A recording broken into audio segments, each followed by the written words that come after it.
Hello everyone, welcome to Box Office Receipts. I'm your host Tyler Callahan, and I'm in big news this episode. Main focus is Deadpool and Wolverine has opened to some massive numbers. So we got that to go over, we got the rest of the box office numbers, film updates, and streaming updates. So let's get right into it with the domestic top 5. To no surprise, Deadpool and Wolverine debuted in first place with a massive $211 million. Dropping to second place was Twisters with $35.3 million for a total of $154.9 million. Third place was Despicable Me 4 with $14.2 million for a total of $290.9 million. In fourth place was Inside Out 2, earning another $8.3 million for a total of $613.4 million. And in fifth place was Longlegs with $6.7 million for a total of $58.6 million. So Deadpool and Wolverine have come and saved Marvel Studios at the box office. While they ended last year with the Marvels bombing, this film, on the other hand, has broken the record for the biggest opening weekend for an R-rated film. It is now the 6th biggest opening weekend ever domestically. Unlike Inside Out 2 opening bigger than expected, this one didn't surprise me. First, it has been 6 years since Deadpool 2 came out back in 2018. So just on that alone, people were waiting for a new Deadpool movie. And on top of that, you get Hugh Jackman back as Wolverine. Yeah, that is going to get a lot of interest. And while reviews for it are not as good as the first two, it still has a solid 78% on Rotten Tomatoes. And for moviegoers, it got an A for its cinema score. So the interest is there, and it looks like they delivered. So expect this to have a great run at the box office till the end of summer. For Marvel Studios, it will depend on how their next few films do, but right now it looks like they're righting the ship after a rough 2 years. And for Disney, well, in case there was any doubt, they have won the summer thanks to this and Inside Out 2, and depending on how the rest of the year goes, they could be winning the year as well. This is a complete 180 at the box office for them compared to last year. As for the other films, Twisters had an okay drop of 57%. There was always going to be a hit due to Deadpool and Wolverine coming out, but if it can stabilize after this, it's going to do great. Disney had another reason to celebrate this weekend with Inside Out 2 passing The Incredibles 2 as the biggest animated movie ever domestically and the biggest Pixar movie domestically. And for Neon, Longlegs has passed Parasite to become their biggest movie ever. Good for them. In China, Successor stayed in first place with $50.3 million for a total of $310.9 million. Deadpool and Wolverine debuted in second place with $23.4 million. In third place was The Traveler, which debuted with $12.5 million. Fourth place was A Place Called Silence with $5.4 million for a total of $170.2 million. And in fifth place was Decoded, which earned $5.4 million in previews. Its wide release will be next week. This was a solid weekend at the box office in China as Successor continues to do fantastic.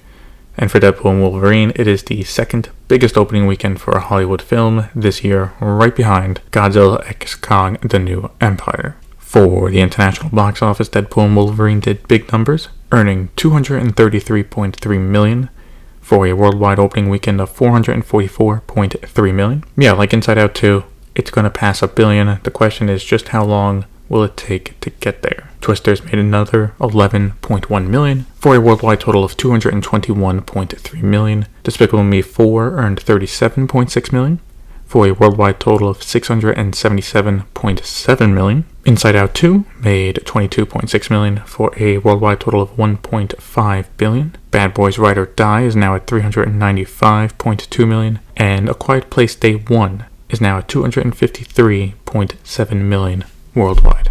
For news in Hollywood, Disney made some small changes to their release schedule. From Searchlight, A Real Pain has been pushed back from October 18th to November 1st. And for Marvel Studios, an untitled movie has been pulled from July 24th, 2026. People are speculating that it was done because a possible Spider-Man 4 might come out then. Remember, while Marvel Studio makes the Spider-Man movies, Sony is the one who funds and distributes it, so it would be on their release calendar. In film updates, James Gunn posted on social media that filming for Superman has wrapped. It now heads into post-production, with it coming out next July. While we don't know when it will be available to watch, Horizon, An American Saga Chapter 2 will have its premiere at the Venice Film Festival. It will be screened out of competition so it will not be eligible for any awards. We got back-to-back exclusives from Deadline. First, they report that Leah McKendrick will direct and write a horror movie based on folklore for Atomic Monster and Universal. James Wan will also be a producer for the film. McKendrick recently directed, wrote, and starred in Scrambled, which came out earlier this year. The other exclusive is that Amazon MGM Studios have won an auction and are looking to close the deal to adapt the novel Yesteryear into a film. The novel was written by Carl Claire Burke, and assuming the deal closes, Anne Hathaway is set to star and produce. For casting updates, Isa Gonzalez is in talks to join the upcoming action comedy Mike and Nick and Alice at 20th Century. The film currently stars Vince Vaughn and James Marsden. Deadline broke the news that Christopher Lloyd is coming back to star in Nobody 2. For the Oscars next year, it looks like they are already running into issues trying to find a host. Puck broke the news that both Jimmy Kimmel and John Mulaney have passed on it. Apparently for Mulaney, part of the reason is his upcoming schedule is very busy. It's a shame. I would have liked him to be the host for at least 1 year, maybe in the future. The Alamo Drafthouse has finished renovating its theater in downtown Brooklyn. The theater got new seats as well as 5 new auditoriums as well. The theater chain is also expanding, having bought 6 theaters located in Dallas, Texas, and Woodbury, New Mexico, with plans to reopen them over the next few weeks. Sadly, there were a few deaths this week. Daniel Selznick died at the age of 88. He was the son of famous producer David O. Selznick and Irene Mayer Selznick. During his career, he worked as a production executive at Universal Studios, as well as produced a Peabody-winning documentary called The Making of a Legend, Gone with the Wind, and produced a miniseries back in the 80s called Blood Feud. Erica Ashe died at the age of 46 after a battle with cancer. She appeared in numerous shows and films, including Real Husbands of Hollywood, Survivor's Remorse, Scary Movie 5, and In Contempt, among others. Robert or Bobby Banas died at the age of 90. He was most known for his role as Joy Boy in West Side Story back in the 60s, but appeared in other films as well, including Mary Poppins. He also had a career as a choreographer. Francine Pascal died at the age of 92 due to lymphoma. She wrote a teen book series called Sweet Valley High that debuted back in the 80s, which was also eventually adapted into a TV series that came out in the 90s. Kim Johnson died at the age of 79. She appeared in Survivor Season 3 as well as Survivor Africa and was the oldest female finalist in the show's history. Sandy Bressler has died at the age of 87 after a brief illness. He was an agent who, over his career, founded 2 different agencies and was also Jack Nicholson's agent for over 60 years. And Leonard Engelman has died at the age of 83 years old. He was a makeup artist who worked on films including The Princess Diaries, Rocky IV, and How the Grinch Stole Christmas, among others. He also served as the first governor of the makeup branch of the Academy of Motion Picture Arts and Science. Thoughts and prayers go out to their families during this time, and may they rest in peace. And as always, fuck cancer. For VOD Premium, we start off with Venu, as we got some info on pricing, finally. Expected to launch this fall, depending on how the lawsuit from Fubo goes. It will have an initial launch price of $42.99 per month, and it looks like they intend to raise the price in the future, as it was also mentioned that customers who sign up for the service will have the price locked in for a year. Still need to know more about the app for it, where it will be available, and so on, but at least we are finally getting some more details. At Apple TV Plus, Boyd Holbrook has signed on for the 4th season of The Morning Show, where he will play a podcaster called Brody. As for what is coming out soon, reviews have started to come out for The Instigators. The film, directed by Doug Liman, stars Matt Damon, Casey Affleck, and Holland Chow. As for its reception, it's meh to not good, with it getting a Rotten Tomato score of 40%. It will be available to stream starting August 9th. In exclusive from Variety, they report that Tubi are signing on as a co-producer for the 2nd season of Borders, making it with the BBC. This is a British series about black teenagers from London that go to an elite boarding school. The streamer already had the distribution rights for the 1st season for North America and Latin America, and have already picked up the distribution rights for the 2nd season as well. Makes sense if they're going to co-produce it. Canal Plus has launched their streaming service in Hungary in partnership with local TV operator 4IG Group. Over at Disney, sadly there were layoffs this week in their television division. In total, 140 employees were laid off, with the affected teams including National Geographic, Freeform, and Marketing. Hopefully they will be able to land on their feet as soon as possible.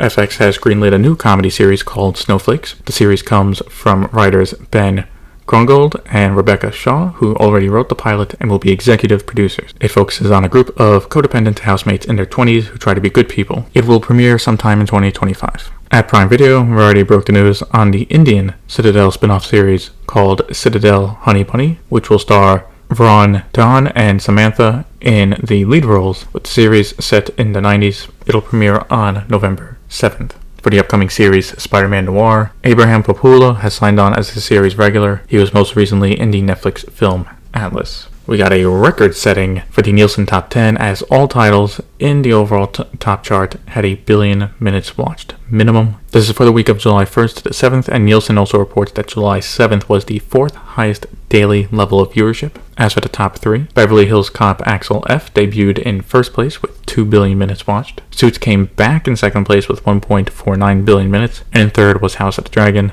with 1.29 billion minutes. Warner Bros. Discovery is shutting down another of their streaming services, Boomerang, which is for their older cartoons like Tom and Jerry, Looney Tunes, and Scooby-Doo, among others, will be shutting down at the end of September, and its catalog will be moved over to Max. The Boomerang cable channel will still exist moving forward. At Peacock, Variety broke the news on the latest for Suits LA, and that is it's moving filming from Vancouver to, Los Angeles.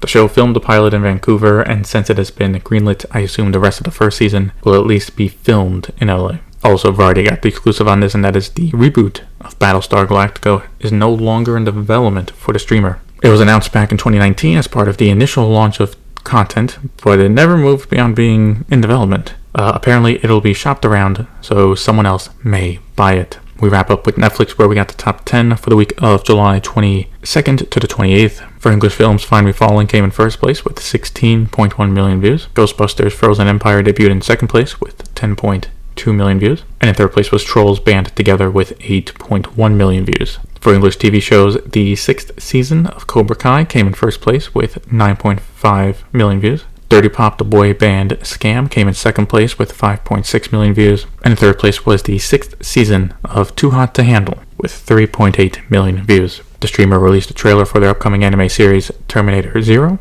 It debuts on August 29th. And we got an update on Squid Game. The second season will come out on December 26th. And along with that, it was renewed for a third and final season, which will come out sometime next year. And that's it for this episode of Box Office Receipts. If you want to follow me on Blue Sky, Threads, or Instagram, links to those are in the show notes. Thank you for listening, and see you next time.